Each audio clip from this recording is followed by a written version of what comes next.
everyone, welcome back to my another vlog. আজি ৰাতিপুৱাৰ পৰা ব্লগটো আৰম্ভ কৰিছো। আমাৰ তনিষ্কা আজি গাড়ীত হৈছে। এই আমাৰ তনিষ্কা তুমি কি কৰিছা? গাড়ীত হৈছা? পাইছা না তুমি?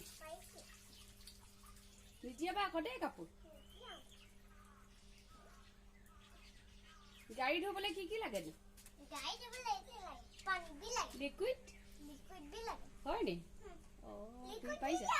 লিকুইড দিলো না পানীত?